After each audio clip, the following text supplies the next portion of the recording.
Hello class, welcome back. आज हम lecture 2 पढ़ेंगे। ठीक है। लेक्चर 1 में हमने क्या देखा था? लेक्चर 1 में हमने कॉन्सेप्ट ऑफ हीट देखा था। आज के लेक्चर में हम कॉन्सेप्ट ऑफ टेम्परेचर देखेंगे। ठीक है। तो आज हम क्या क्या पढ़ेंगे? आज फर्स्ट हम पढ़ेंगे कॉन्सेप्ट ऑफ टेम्परेचर। ठीक है। तो ये वीडियो हेल्पफुल है क्लास 8, 9 और क्लास 10 के बच्चों के लिए। ठीक है। आज हम पढ़ेंगे कॉन्सेप्ट ऑफ टेम्परेचर और हम पढ़ेंगे unit of temperature and their conversion. ठीक है। And their conversion. और हम पढ़ेंगे difference between heat and temperature. ठीक है। Heat and temperature.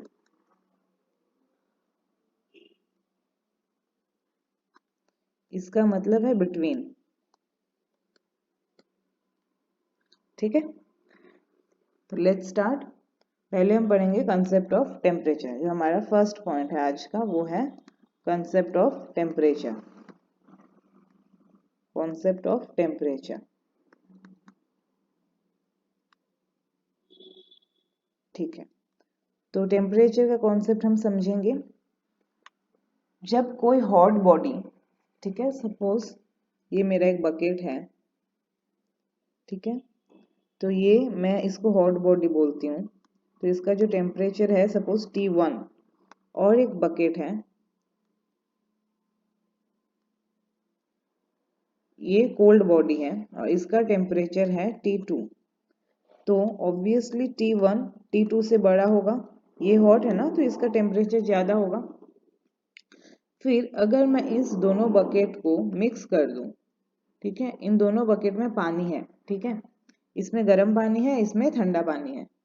फिर मैं अगर इस दोनों बकेट का पानी इसको अगर मैं प्लस करके इसमें ऐड कर दूं, तो मुझे जो टेम्परेचर मिलेगा, सपोज कुछ समय बाद मुझे एक इक्विलिब्रियम टेम्परेचर मिलेगा जिसे मैं फाइनल टेम्परेचर कहती हूँ T।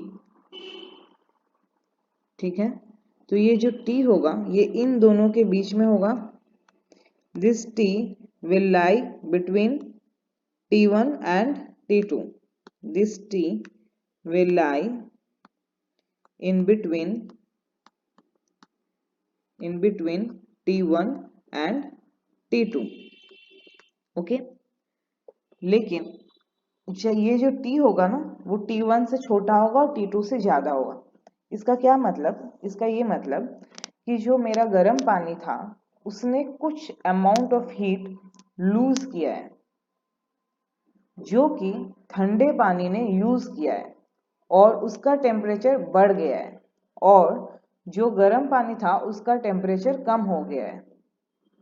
जब कोई भी दो बॉडीज को हम कांटेक्ट में लाते हैं तो उनका जो फाइनल टेम्परेचर है वो हमेशा दोनों बॉडी का जो टेम्परेचर है उसके बीच में रहता है। पहला पॉइंट। सेकेंड पॉइंट, जिस बॉडी का टेम्परेचर ज़्यादा है मतलब उसके पास हीट एनर्जी क्या है, ज़्यादा है with respect to the cold body, और कोल्ड बॉडी के पास हीट एनर्जी कम है। तब हम दो अगर बॉडीज को हम मिक्स कर देते हैं तो मेरा जो हॉट बॉडी है वो एनर्जी लूज करेगा, मतलब वो हीट एनर्जी लूज करेगा, उसका टेम्परेचर कम हो जाएगा। और जो कोल्ड बॉडी है वो हीट एनर्जी गेन करेगा, मतलब उसका जो टेम्परेचर है वो बढ़ जाएगा। अगर हम फ्रिज में से बर्फ निकाले,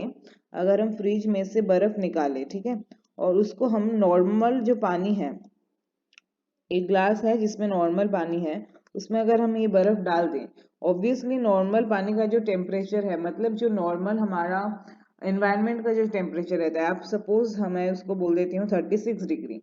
ठीक है। तो और ये बर्फ ये तो मेरा 0 डिग्री सेल्सियस में है, तो इसके रेस्पेक्ट से इसकी टेम्परेचर क्या है, ज़्यादा। ये मेरा T1 और ये मेरा T2, तो मैं क्या बोलूँगी, T1 is greater than T2। इसका मतलब ये मेरा as a hot body behave करेगा और ये मेरा as a cold body behave करेगा। अगर मैं अब इस आइस को इस पानी में डालूं तो कुछ समय के बाद मैं क्या देखूंगी कि मेरा आइस पिघल गया है और जो मेरा ये इसमें जो पानी था ये थोड़ा ठंडा हो गया है। इसका मतलब इसका टेम्परेचर डिक्रीज हो गया T1 का, और T2 का टेम्परेचर क्या हो गया, बढ़ गया है, जब बर्फ पिघल रही है ना। ये थोड़ा और हो जाता है, स्टेट चेंज हो जाता है इसमें, बर्फ हमारा जो सॉलिड है उससे लिक्विड हो जाता है। फिर हमारा ये एक स्टेट चेंज ऑफ मैटर जिसे हम लोग कहते हैं, वो वाला कॉन्सेप्ट भी इसमें आ जाता है कि क्यों हमारा बर्फ पिघलता है। इसमें एक बर्फ मतलब क्या, ये मॉलिक्यूल से बना हुआ रहता है, राइट। तो उसको जब गर्म पानी मतलब बर्फ के रेस्पेक्ट से ये जो 36 डिग्री सेल्सियस में जो पानी है ये उसके लिए गर्म पानी है, ये उससे उसको हीट मिल रहा है। तो जो मेरा मॉलिक्यूल्स है वो क्या है, उसका वाइब्रेटरी मोशन और ज्यादा हो जाएगा, तो मॉलिक्यूल्स ब्रेक हो जाएगा, इसके लिए स्टेट चेंज होता है, मेरा सॉलिड से लिक्विड हो जाता है, ठीक है। तो कॉन्सेप्ट ऑफ टेम्परेचर ये है, कि टेम्परेचर हमें क्या बताता है, what does temperature tells us. Temperature tells about the direction of flow of heat energy. Temperature tells about the direction of flow of heat energy. Hot body से heat मेरा लेके कोल्ड बॉडी में transfer हो रहा है, तो ये हमें टेम्परेचर बताता है। और टेम्परेचर अगर कोई भी, सपोज दो बॉडीज है, ये केस नंबर 1 है जो पहले मैंने बताया, ये मेरा केस 1, ठीक है। इसके बाद में जो मैंने बताया ये मेरा केस 2। अब मैं आपको केस 3 बताती हूँ। केस 3, अगर मेरा दो बॉडी है, ठीक है, ये T1 में है, एक और बॉडी है ये भी T1 में है, तो इन दोनों का अगर मैं ऐड करके एक और बकेट में अगर मैं पानी डालूं तो इसका भी टेम्परेचर T1 ही रहेगा। दो बॉडीज में अगर टेम्परेचर सेम रहे तो उसमें हमारा हीट एनर्जी एक्सचेंज होगा, नहीं होगा, बॉडी का टेम्परेचर T1 ही रहेगा, जो इक्विलिब्रियम टेम्परेचर था मुझे वही मिलेगा, ठीक है। तो टेम्परेचर जो है वो हमें बॉडी का थर्मल स्टेट बताती है। जब हम किसी भी बॉडी को, एक तो टेम्परेचर हमें direction of flow of heat energy बताती है, first point. Second point, temperature tells the thermal state of a body, ठीक है। नेक्स्ट लेक्चर में हम क्वेश्चन आंसर्स करेंगे, हम detail question, what is heat, what is temperature, what is the difference between heat and temperature, पूरा मैं question answer आपको लिखवा दूंगी जो आप अपने एग्जाम के लिए प्रिपेयर कर सकते हो, ठीक है। पहले आप कॉन्सेप्ट समझ लो, फिर हम क्वेश्चन आंसर्स डिस्कस करेंगे और प्रॉब्लम्स करेंगे, ठीक है। तो टेम्परेचर क्या बताते हैं हमें, the thermal state of a body. कोई भी बॉडी को अगर हम टच करेंगे, अगर हम बर्फ को टच करेंगे तो हमें पता चल जाएगा कि वो ठंडा है, कि वो कोल्ड बॉडी है, और अगर हम गर्म पानी को टच करेंगे तो हमें पता चल जाएगा कि वो मेरा हॉट बॉडी है। तो इसका क्या मतलब कि टेम्परेचर हमें क्या बता रहा है, thermal state of a body बता रहा है, ठीक है, कि वो बॉडी कितना हॉट है या बॉडी कितना कोल्ड है। और फर्स्ट पॉइंट में मैंने क्या बताया, temperature tells about the direction of flow of heat energy. ये हो गया हमारा फर्स्ट जो कंसेप्ट ऑफ टेम्परेचर है वो हो गया। अब हम पढ़ेंगे unit of temperature and their conversion. Unit of temperature and their conversion, ठीक है। तो second point, unit of temperature, unit of temperature, unit of temperature. Temperature का क्या यूनिट है, जो एसआई यूनिट ऑफ टेम्परेचर है, जो एसआई यूनिट ऑफ टेम्परेचर है वो है kelvin.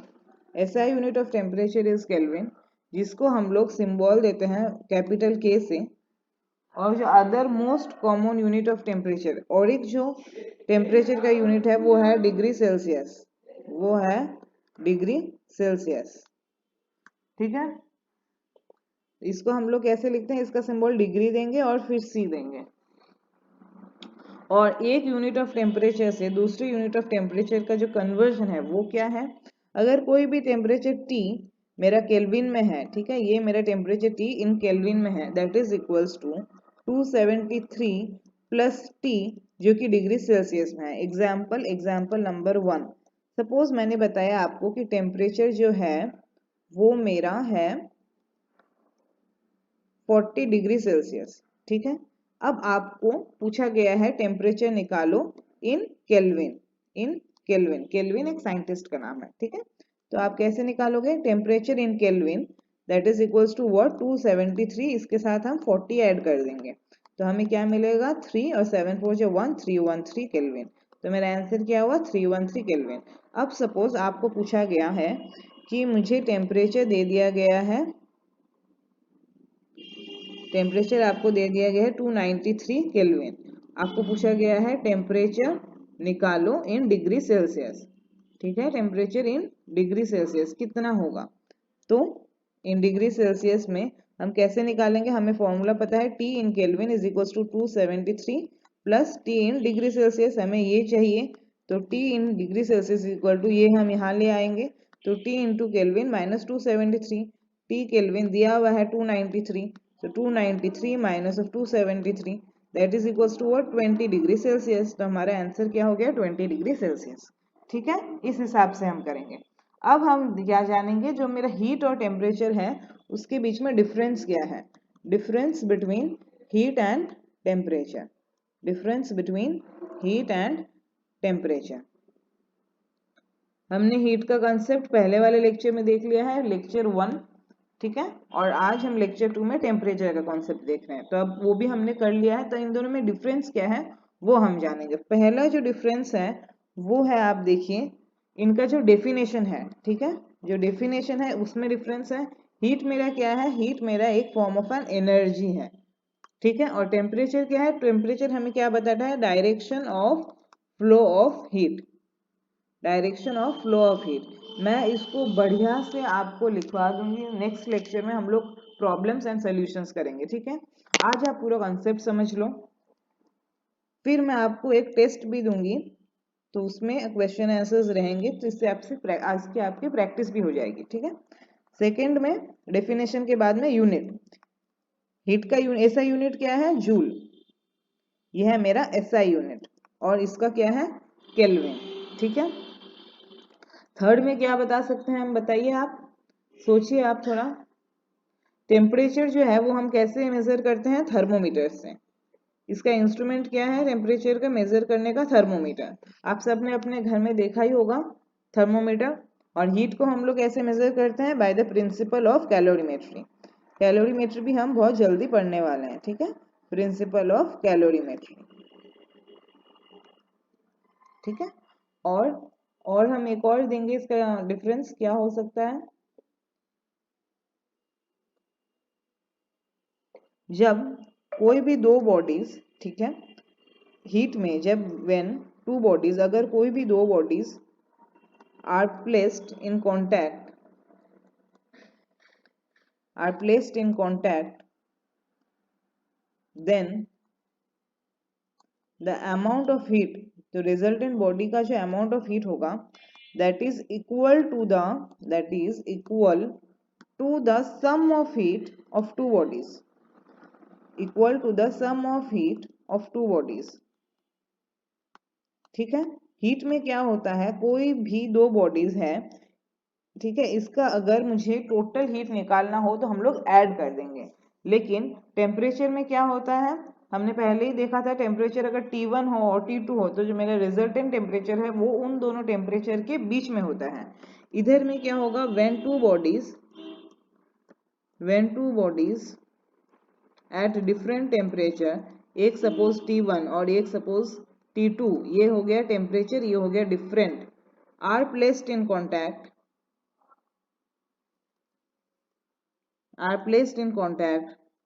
the resultant temperature is always in between their temperatures, ठीक है। तो ये हो गया हीट और टेम्परेचर के बीच में डिफरेंस। ये 4 पॉइंट आप याद कर लेना, ये सफिशिएंट है आपके एग्जाम के लिए, क्योंकि क्वेश्चन या तो 2 मार्क्स का आएगा या तो 3 मार्क्स का आएगा, ठीक है। तो आज हम यहीं स्टॉप करेंगे। आज हमने क्या क्या पढ़ा, आज हमने पढ़ा concept of heat and temperature, unit of temperature, उनकी कन्वर्जन, डिफरेंस पढ़ा हमने हीट और टेम्परेचर के बीच में, कंसेप्ट ऑफ टेम्परेचर में हमने 3 केस लेके स्टडी किए, ठीक है। ये वाला फॉर्मूला इंपॉर्टेंट है जो मैं बॉक्स में कर रही हूँ, ये आप याद रखना, ये सब बढ़िया से अपने नोट कॉपी में लिख लेना, ठीक है। Difference between heat and temperature, पहला जो डिफिनेशन, सेकंड हमने यूनिट पढ़ा, और इसमें मेजरमेंट कैसे कर सकते हैं, प्रिंसिपल ऑफ कैलोरीमेट्री से, इसको थर्मोमीटर से। कोई भी दो बॉडी को अगर हम कांटेक्ट में रखें तो अगर हीट एनर्जी कैसे हमारी होती है, ऐड हो जाती है, टेम्परेचर क्या होता है, जो फाइनल टेम्परेचर होता है वो हमेशा दो टेम्परेचर के बीच में होता है, ठीक है। Okay, so thank you so much.